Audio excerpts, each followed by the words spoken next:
Okay guys, good morning. For today's video, nakikita nyo pong umaakyat ako sa puno. Ayan. Puno po ng lansunis yung inaakyat ko guys. Ayan.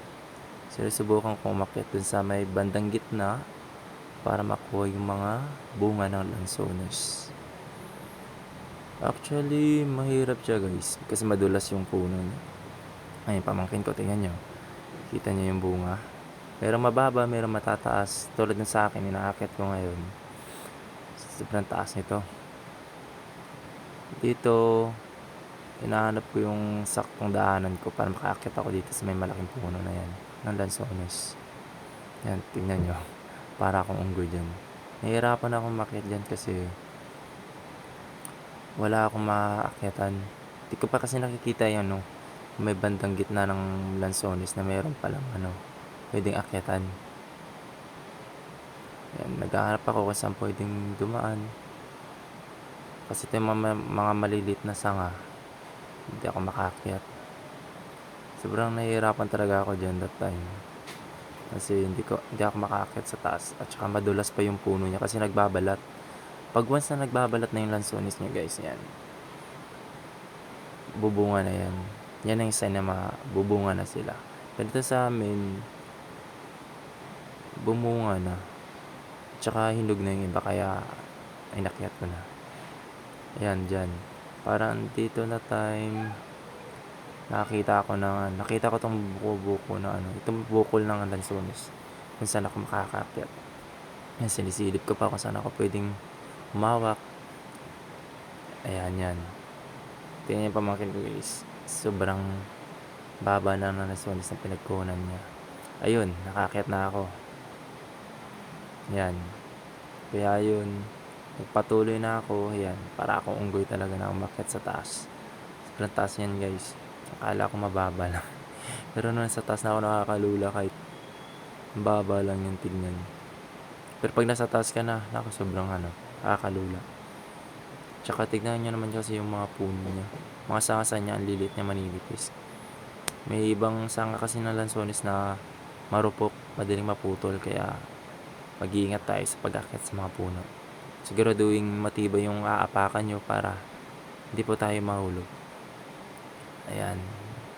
Nag-umpisa na ako maghanap ng bunga. Actually, nakikita na ako ng bunga dyan. Kukunin ko na lang. Ayan yung ate ko. Ayan, yan yung ate ko. Taga-video. Ayan. Ayan, nakakit na ako yun. Kumuha na ako ng bunga. Ayun. Kita nyo yun? Di kasi zinom ng kapatid ko kaya hindi niya nakita yung bunga. Ayan. Papasalo ko sana sa kanya kasi naalala ko may sako pala ako sa bulsa. Kaya yun, kinuha ko. Yun. Papasalo ko sana sa kanya, di sana nabukol siya. Ayan. Kakagating ko yan siya dyan. Para makakita sa taas. Hahanap ako ng pwede magpatungan. Hirap yan guys, sobra. Ayan. Pumunta ka sa kabilang puno. Ay, sa may kabilang sanga. Ayan. Ayun. Diyan na side guys, ang daming bunga niyan. Diyan na part. Tingnan yung napakan ko, sobrang lipis, di ba? Pero hindi naman masyadong mabigat. Siguro nasa more than na ako. 60 kilos. Ganun lang. Ayan. Tingnan nyo, nakakalula. Hindi ko alam kung anong pinagsasabi ng kapatid ko dito. Nagbablog na rin ata. Ayan. Tinutukoy niya dito yung mga puno ng lansones. Ayan. Ayan. Narinig ko pala siya dito na ito dato mga tanim ng papa ko. Bago siya pumanaw, di ba? Kapag tanim pa siya ng lansones. Ayan. Sabi niya, may nagsabi sa kanya na may mga lansones na yan. Hindi mo na matitikman yan. Tapos sagot ng papa ko, kahit hindi ko matikman yan, sa mga apo ko, sa kanila ko ipapamana yan. Matitikman din nila yung bunga ng lansones na itinanim ko. Kaya doon ako sa papa ko. Diba? Kaya ngayon, ayan, yung apo niya yan, akit na yan. Nakuha na ng lansones. So, diba? Natikman niya na. Kaya thank you sa papa ko, mama ko, na nagtanim ng prutas na ito. Yan lang guys. Maraming salamat.